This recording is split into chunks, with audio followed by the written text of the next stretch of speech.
अस्सलाम वालेकुम स्टूडेंट्स, आज हम 9th क्लास की इस्लामियत का बाब दोम ईमानियात और इबादत का हिस्सा बे इबादत का लास्ट चैप्टर देखेंगे और वो है रोज़ा, पेज नंबर 24 पे। और बाब दोम जो है हमारा मुकम्मल हो जाएगा। तो आज हमारे पास है टॉपिक हिस्सा बे का लास्ट चैप्टर है रोज़ा, पेज नंबर 24 पे, और ये है वो टॉपिक। और इसके बाद हमारे पास बाब दोम जो है वो मुकम्मल हो जाएगा। तो शुरू करते हैं अपना बाब दोम का आखिरी चैप्टर। और इसी तरह पहले इसको रीड आउट करेंगे, उसमें सारे इंपॉर्टेंट पॉइंट्स को अंडरलाइन करेंगे, कौन से शॉर्ट बन सकता है, कौन सा लॉन्ग बन सकता है, और उसके बाद हम मशरक़ की तरफ मूव करेंगे। तो चलिए स्टार्ट करते हैं। अरकान इस्लाम में रोज़े को बुनियादी अहमियत हासिल है। रोज़े के लिए कुरान और हदीस में सोम या सियाम इस्तेमाल हुआ है, ये भी इम्पॉर्टेंट है, जिसके लगवी मायने रुक जाने या बच जाने के हैं। शरई इस्तिलाह में वो इबादत जिसमें एक मुसलमान तलुए फजर से ग़ुरूब आफ्ताब तक खाने पीने और अपनी जायज़ नफ्सियाती ख्वाहिशात से रुक जाता है, उससे सोम यानी रोज़ा कहा जाता है। ये हमारे पास शॉर्ट बन सकता है कि सोम यानी रोज़ा किसे कहा जाता है, तो इसमें ये हमारे पास पूरी डेफिनेशन आएगी। रोज़ा 2 हिजरी में फ़र्ज़ हुआ, बहुत इंपॉर्टेंट MCQ है ये।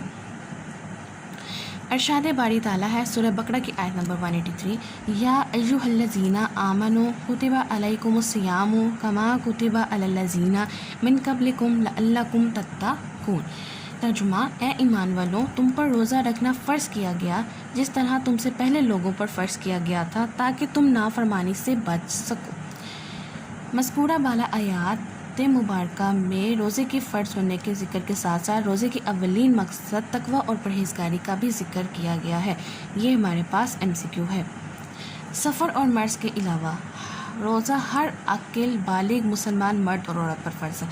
अगर वो क्वेश्चन पूछता है कि रोज़ा किस पर फ़र्ज़ है, तो सफ़र और मर्ज़ के अलावा हर अक़िल बालिग मुसलमान मर्द और औरत पर रोज़ा फ़र्ज़ है। रोज़े का मकसद चूँकि परहेज़गारी का हसूल है, इसलिए खाने पीने से रुकना ही रोज़े का तकाज़ा नहीं, बल्कि जिस्म के तमाम अज़ा को अल्लाह ताला की नाफरमानी से रोकना भी रोज़ा है।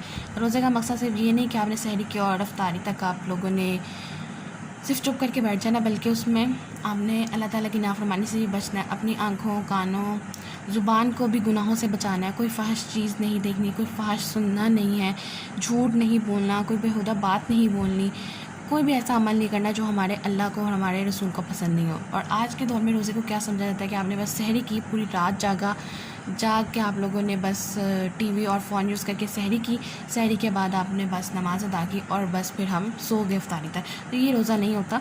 रोज़े का मकसद ये होता है कि मुकम्मल तौर पर अल्लाह ताला के और उसके हज़ूर पाक सल्लल्लाहु अलैहि वसल्लम के अहकामात की जो उन्होंने हुक्म दिया, उनकी मुकम्मल तौर पर उन पर अमल पैरा होना चाहिए, और जो रोज़े के तमाम तकाज़े हैं उनको पूरा किया जाए। इबादत में ज़्यादा से ज़्यादा अपने आप को इन्वॉल्व किया जाए, सदका और खैरात दिया जाए, फितराने का जो हुक्म है उसको पूरा किया जाए। तो जो जो अहकामात हमारे लिए उनको मुकम्मल किया जाए। अपने लेसन की तरफ आते हैं। नबी पाक सल्लल्लाहु अलैहि वसल्लम का फरमान है, जो शख्स झूठ और बेहुदा बोलना और झूठ पर अमल करना ना छोड़े, तो अल्लाह उसको उसके खाने पीने को छोड़ देने की ज़रूरत नहीं है। इस सुनन अबी दाऊद की हदीस नंबर 2362 है। तलुए फजर से सहरी का वक्त ख़त्म हो जाता है और मगरिब का वक्त शुरू होने पर इफ़्तार का वक्त हो जाता है। खुद सहरी और इफ्तारी करने या किसी दूसरे मुसलमान को करवाने की बहुत फजीलत बयान हुई है। अब खुद सहरी और इफ्तारी और दूसरों को सहरी और इफ्तारी की जो फजीलत है वो बयान हुई है, वो उसका अगर इन केस उसकी फजीलत पूछेगा तो उसका आंसर हमारे पास यहाँ से आएगा। नबी पाक सल्लल्लाहु अलैहि वसल्लम का इरशाद है कि सहरी करो क्योंकि सहरी करने में बरकत है। सही मुस्लिम की हदीस नंबर 1923 है। किसी मुसलमान को इफ्तार करवाने के लिए सिर्फ खजूर, पानी या हस्ब तौफीक दस्तरखान बचाने पर भी अजर और सवाब की नवीद सुनाई गई है। नबी पाक सल्लल्लाहु अलैहि वसल्लम ने फरमाया कि जिसने किसी रोज़ेदार का रोज़ा इफ्तार कराया तो उसे भी उसके बराबर सवाब मिलेगा, बग़ैर इसके कि रोज़ेदार के सवाब में से ज़रा भी कम किया जाए। जामे तिर्मिज़ी की हदीस नंबर 8047 हदीस नंबर है ये। नज़ुल कुरान मजीद चूँकि लैलतुल क़द्र में हुआ था, इसलिए इस महीने में हर अमल और खैर व बरकत बढ़ जाती है। इस रात को अल्लाह रब्बुल इज़्ज़त ने 1000 महीनों से बेहतर करार दिया है। नबी पाक सल्लल्लाहु अलैहि वसल्लम ने इस रमज़ान मुबारक के आखिरी अशरे की ताक रातों में इबादत करके तलाश करने का हुक्म दिया है। رمضان المبارک میں مسلمان تلاوت کلام مجید کی برکات حاصل کرتے ہیں۔ نماز تراویح ادا کرتے ہوئے پورا مہینہ قرآن مجید کی تلاوت ماہر قاری اور حفاظ صاحبان کی امامت میں سنتے ہیں۔ رمضان المبارک کے آخری عشرے میں خواتین و حضرات اعتکاف کی سنت ادا کرتے ہیں۔ تو آخری عشرے میں کیا اہمیت ہے ہمارے پاس، کس چیز کی سنت ادا کرتے ہیں؟ وہ ہے خواتین اور حضرات اعتکاف کی سنت ادا کرتے ہیں۔ رمضان المبارک کے بابرکت مہینے میں نبی پاک صلی اللہ علیہ وسلم کو دیکھ کر صحابہ کرام بھی عبادت میں کمر بستہ ہو جاتے۔ اہل بیت اطہار رضی اللہ تعالیٰ عنہ میں ازواج مطہرات نبی پاک صلی اللہ علیہ وسلم کے ساتھ روزہ رکھتی اور اعتکاف بھی کیا کرتی تھیں۔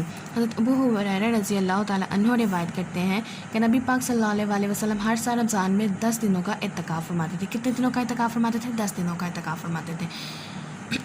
لاسٹ ٹاپک ہے ہمارے پاس روزے کے فوائد و ثمرات۔ روزہ رکھنے سے جہاں اطمینان قلب اور صبر و شکر جیسی روحانی فوائد حاصل ہوتے ہیں، وہاں کم کھانے کی وجہ سے معدے کو پورا مہینہ آرام ملتا ہے، جس کی وجہ سے انسان مختلف قسم کی بیماریوں سے محفوظ ہو جاتا ہے۔ روزے کی برکات حاصل کرنے کے لیے لوگ زکوٰۃ و صدقات ادا کرتے ہیں، جس میں غربا، مساکین اور دیگر ضرورت مندوں کی ضروریات پوری ہوتی ہیں۔ مقررہ وقت پر سحری اور افطاری انسان کو نظم و ضبط کی پابندی کا درس دیتا ہے۔ یہ امپورٹنٹ MCQ اور شارٹ دونوں چیزیں ہیں۔ روزے سے مسلمانوں میں تقویٰ اور پرہیزگاری، جسمانی اور روحانی طہارت اور اثار و ہمدردی جیسی صفات پیدا ہوتی ہیں۔ روزے کی حالت میں دوسروں کی بھوک پیاس کا اندازہ ہوتا ہے اور ان کے ساتھ ہمدردی کے جذبات پیدا ہوتے ہیں۔ روزے کی وجہ سے نیکی اور تقویٰ میں فضا پیدا ہوتی ہے، جس کی وجہ سے مسلمانوں میں عبادت کا شوق بڑھ جاتا ہے اور روحانی تسکین حاصل ہوتی ہے۔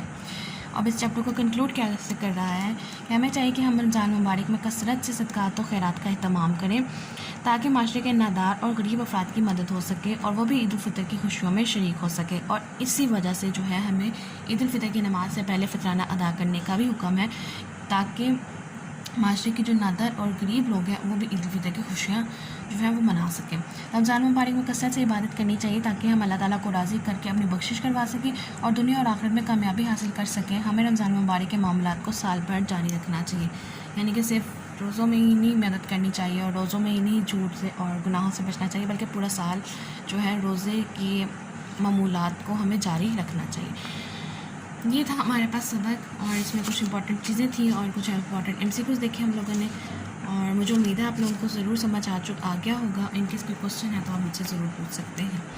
نیکسٹ ہے ہمارے پاس مشق، اور پہلا کثیر انتخابی سوال ہے، قرآن مجید کے مطابق روزے کا سب سے اہم مقصد ہے تقویٰ کا حصول۔ وہ روزہ اللہ تعالیٰ کی بارگاہ میں مقبول نہیں۔ کون سا روزہ؟ جس میں جھوٹ اور فحش کوئی شامل ہو۔ یہ پیچھے ہم نے حدیث بھی دیکھی ہوئی۔ تیسرا سوال ہے، رمضان مبارک میں بھوکا پیاسا رہنے سے انسان کے اندر جذبات پیدا ہوتے ہیں ہمدردی کے۔ مقررہ وقت پر سحری اور افطار کرنے سے انسان میں صرف پیدا ہوتی ہے نظم و ضبط کی۔ رمضان مبارک میں بھوکا پیاسا رہنے سے انسان کو دوسروں کے بارے میں احساس ہوتا ہے بھوک پیاس کا۔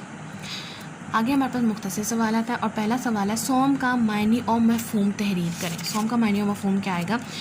صوم، لفظ صوم یا صیام استعمال ہوتا ہے روزے کے لیے قرآن و حدیث میں، جس کے معنی ہے رک جانا یا بچ جانا۔ شرعی اصطلاح میں وہ عبادت جو ایک مسلمان طلوع فجر سے لے کے غروب آفتاب تک کھانے پینے اور اپنی جائز نفسیاتی خواہشات سے رک جاتا ہے، اس سے صوم یعنی روزہ کہتے ہیں۔ اور روزہ 2 ہجری میں فرض ہو۔ اس کے بعد اگر آپ یہ آیت لکھنا چاہیں تو آپ لکھ سکتے ہیں، اور نہیں تو یہاں تک جو اس کا آنسر ہے وہ بہت ہے۔ روزے کی انسانی صحت پر کیا اثرات مرتب ہوتے ہیں؟ روزے کی انسانی صحت پر اثرات جو ہے، پہلا اثر یہ ہے کہ روزہ رکھنے سے جہاں اطمینان قلب اور صبر شکر جیسے روحانی فوائد حاصل ہوتے ہیں، وہاں کم کھانے سے معدے کو پورا مہینہ آرام ملتا ہے، جس کی وجہ سے انسان مختلف قسم کی بیماریوں سے محفوظ رہتا ہے۔ ٹھیک ہو گیا؟ تو یہ ہمارے پاس انسانی صحت پر اس کا اثر تھا کہ اس کے جو انسان کا معدہ ہے اس کو آرام ملتا ہے اور مختلف قسم کی بیماریوں سے اس کو نجات میں حاصل ہو جاتی ہے۔ تیسرا سوال ہے، روزہ انسان کو پابندی وقت کا اور نظم و ضبط کا کس طرح درس دیتا ہے؟ اوکے، اس کا آنسر جو ہے ہم خود لکھیں گے کہ مقررہ وقت پر جو سحری اور افطار کرتے ہیں وہ انسان کو نظم و ضبط کی پابندی اور وقت کی پابندی کا جو ہے وہ درس دیتی ہے کہ ہمیں ہر کام مقررہ وقت پر ادا کرنا چاہیے۔ کیسے کہ ہم ایک مقررہ وقت پر سحری کرتے ہیں، پھر ایک مقررہ وقت پر تمام نمازوں کو ادا کرتے ہیں، مقررہ وقت پر سحری کرتے ہیں، جو مقررہ وقت ہوتا ہے اسی پہ تراویح ادا کرتے ہیں، اور تمام عبادات کو اپنے ایک مقررہ وقت پہ ادا کرتے ہیں، جس سے انسان میں یہ سبق اس کو یہ درس ملتا ہے کہ ہر کام کو ایک پابندی کے وقت اور نظم و ضبط کے طریقے سے کیا جائے، تب بھی وہ صحیح طرح سے ادا ہو سکتے ہیں۔ تو اس طرح سے روزے میں جب ہم سارے کام नज़्म व ज़ब्त को ज़हन में रखते हुए और वक्त की पाबंदी को ज़हन में रखते हुए करते हैं, तो वो हमारे अंदर ये जज्बा पैदा करता है कि हम उन चीज़ों को साल साल जो है उस मामूल को अपने अंदर रख सकें जिससे हमारे अंदर नज़्म व ज़ब्त और पाबंदी वक्त जो है वो उजागर रहे। फोर्थ क्वेश्चन है, रमज़ान मुबारक में की जाने वाली माली इबादत कौन सी हैं? तो रमज़ान मुबारक में की जाने वाली माली इबादत जो है वो ज़कात और सदक़ात अदा करना है, और इसी के साथ आप ऐड कर लें कि फ़ितराना अदा करने का भी हुक्म दिया गया है। पाँचवा है, रोज़े के कोई से 2 माशरती फ़वाइद तहरीर करने हैं। माशरती फ़वाइद में पहला माशरती फ़वाइद ये है कि रोज़े की बरकत हासिल करने से लोग सदका और ज़कात अदा करते हैं, जिसमें गुरबा मसाकीन और दीगर ज़रूरतमंदों की ज़रूरियात पूरी हो जाती हैं। और रोज़े के मुझसे मुसलमानों के अंदर तकवा और परहेज़गारी, जिस्मानी और रूहानी तहारत और सारो हमदर्दी जैसी सफ़ात पैदा होती है। रोज़े के अमल में दूसरों की भूख प्यास का अंदाज़ा होता है। तो ये 2 असरात हमारे पास इसके आएंगे, माशरती फ़वाइद आएंगे, ओके। लास्ट टॉपिक है हमारे पास तफसीली जवाबात का, और उसमें पहला सवाल है, कुरान और सुन्नत की रोशनी में रोज़े की अहमियत और फजीलत तहरीर करें। और इसका आंसर है यहाँ से लेके स्टार्ट से लेके हमारे पास इसका आंसर जो है वो यहाँ तक आएगा।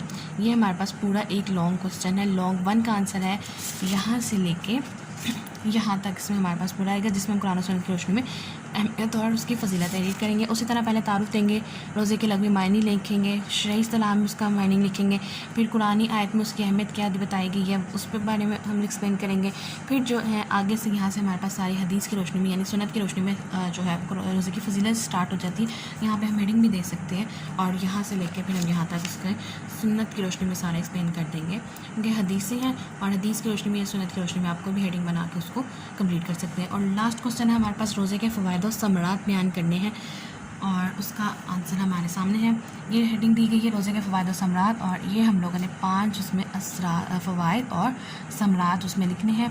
और फिर वही आप लोगों को सजेस्ट करूँगी कि थोड़ा सा इंट्रोडक्शन टॉपिक का ज़रूर दें, एक आयत एक हदीस के साथ स्टार्ट करें, और उसके बाद मेन टॉपिक की तरफ मूव करेंगे हम।